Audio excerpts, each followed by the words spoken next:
video ini setidaknya membantu kita untuk sama-sama tahu bahwa dinasti politik udah pasti buruk. Buruk.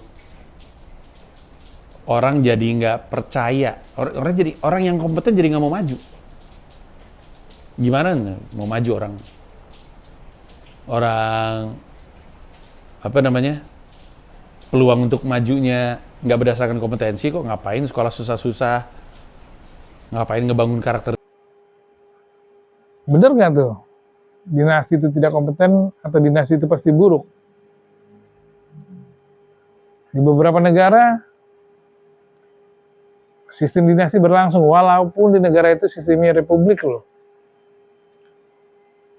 Atau sistemnya bukan monarki.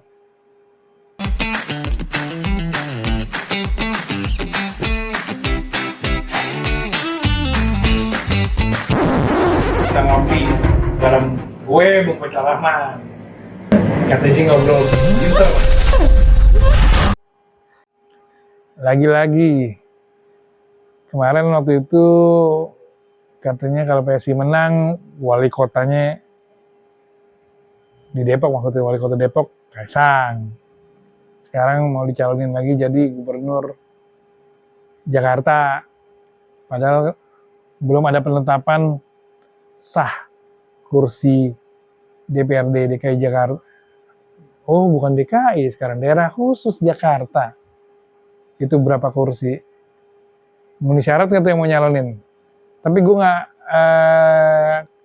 selain ke situ ya, gue tertarik ketika ada pernyataan dari seorang Panji Pragiwaksono yang mengatakan dinasti itu pasti buruk, dinasti itu pasti tidak kompeten. Bener nggak tuh? Dinasti itu tidak kompeten atau dinasti itu pasti buruk? Di beberapa negara, sistem dinasti berlangsung, walaupun di negara itu sistemnya republik loh. Atau sistemnya bukan monarki. Kayak India dan Pakistan yang paling simpel gue ambil contoh. Ada keluarga Gandhi dan keluarga Bhutto. Mereka itu bukan serta-merta menjadi pemimpin karena dia punya nama Gandhi, tapi ditempa. Misalnya kalau di Pakistan Bhutto itu, Benazir Bhutto aja jadi anggota dewan, jadi anggota parlemen perempuan, menyuarakan hak perempuan, dan pernah jadi Perdana Menteri lalu digantikan lalu pernah menjabat kembali.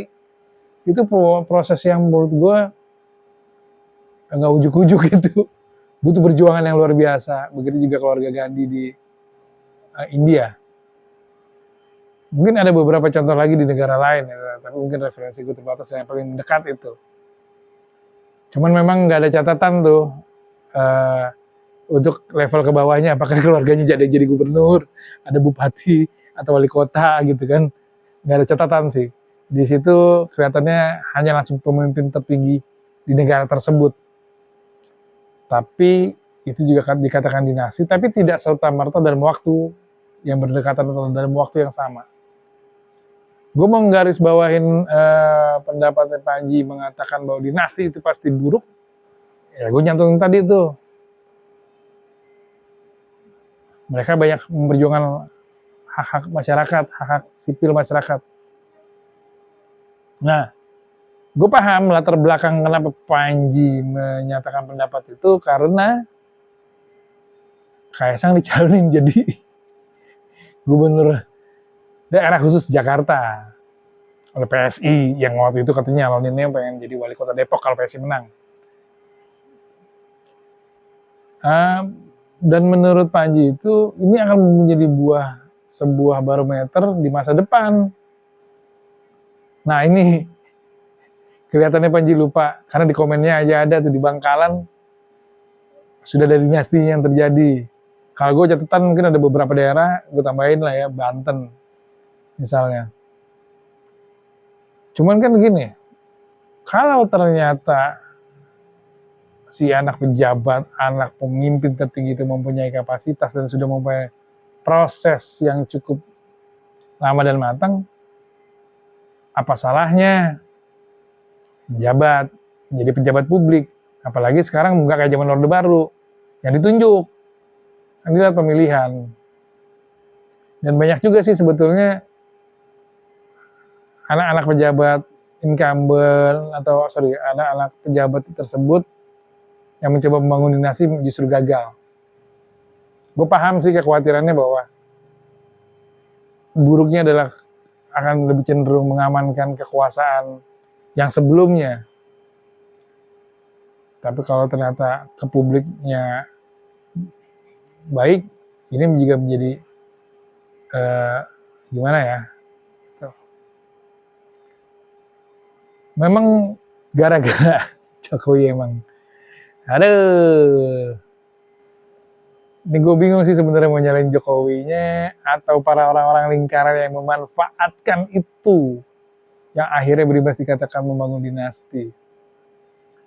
Misalnya Bobi, Gibran jadi wali kota, yang akhirnya ya begitulah situasinya.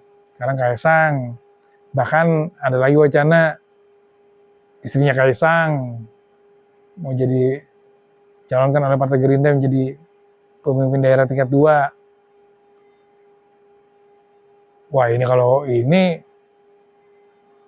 brutal bro, asli brutal. Gue gak ngerti partai-partai itu maksudnya apa kalau mencalonkan hal tersebut. Asli brutal. Bukan lagi sekedar menggelikan. Nah, cuman kalau ternyata ada anak-anak petinggi atau yang lain itu mempunyai kapasitas dan sudah ditempa, ya mereka sebenarnya punya hak untuk mencalonkan. Nggak bisa juga tuh dilanggar hak konstitusional dengan catatannya nggak kejadian tuh kayak kemarin yang di MK kan kayak gitu. Bahkan sebetulnya udah ada langkah-langkah pembatasan tentang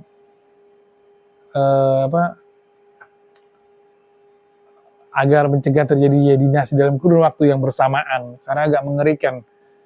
Panji mungkin menganggapnya ini cikal bakal dinasti, padahal jauh sebelum itu udah ada, atau mungkin Panji sebenarnya tahu kali ya.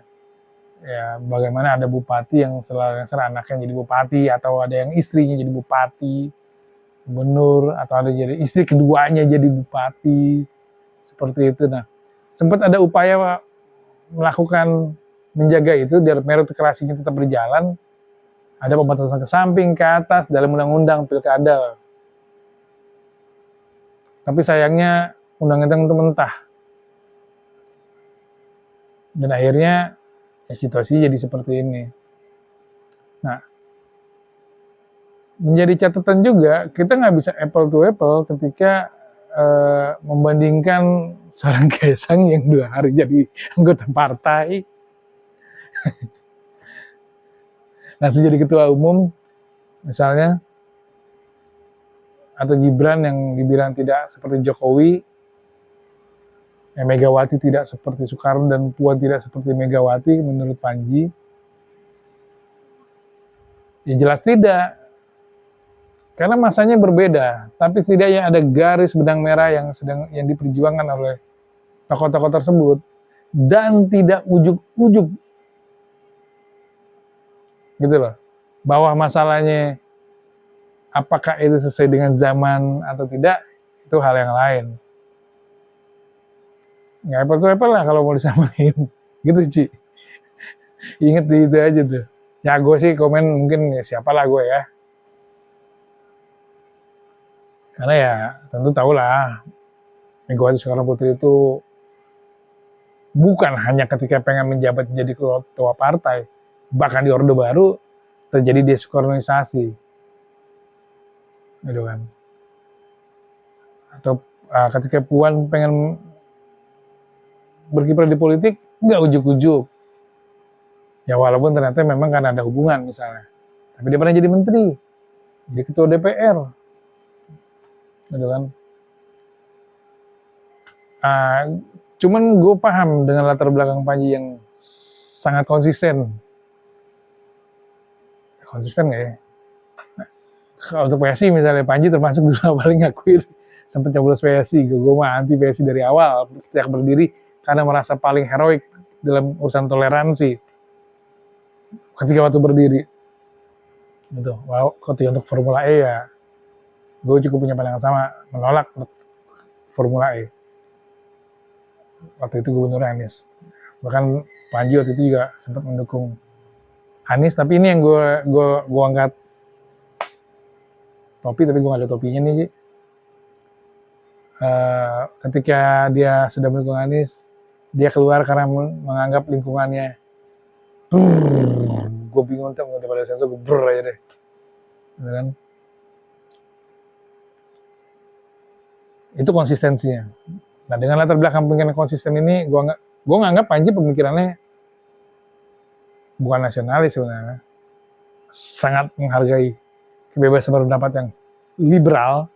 Bahkan ketika dia berseteru atau mungkin dianggap punya kesalahan, dia tidak akan mudah meminta maaf. Bahkan kadang-kadang gue ngeliatnya dalam tanda petik pemikirannya ada konsistensinya nih ya, konsistensinya itu lebih tinggi dikit dibanding Ade Armando yang terjerembab dalam sistem ketika dia masuk dalam partai politik. Ketika dia katanya mendukung A dan mengkritik si B, ketika dia masuk ke dalam partai politik, situasinya berubah, mau tidak mau dia harus mengikuti apa yang ada di dalam mekanisme tersebut. Sementara Panji bebas merdeka dia, kan gitu Inji. Oh, dia nggak nyaman, dia tidak setuju, dia nyatakan. Ya kalau Ade Armando selain memang pemikirannya liberal, buat gua memang dia liberal, dan ada beberapa hal juga sebetulnya gua cukup respect. Tapi ya ternyata tidak konsisten gitu. Jadi buat gua perlu ada aturan gitu untuk membatasi, dan ini kayaknya perlu dihidupkan kembali pembatasan pencalonan pemimpin daerah. Misalnya harus ada jeda waktu dari keluarga sebelumnya yang pernah mencalonkan ke samping ke kiri, seperti yang waktu itu coba dicalonkan. Kalau nggak salah motornya salah satu waktu itu adalah Akbar Faisal dan kawan-kawan ketika masih duduk di parlemen, di DPR. Mungkin itu perlu dilanjutin lagi, Ji. Jadi kalau buat gua, kalau ternyata kompeten kenapa enggak? Kan begitu. Tapi harus ada aturannya. Nggak ujuk-ujuk seperti itu. Kata Opi sih, buat konsisten nih Panji.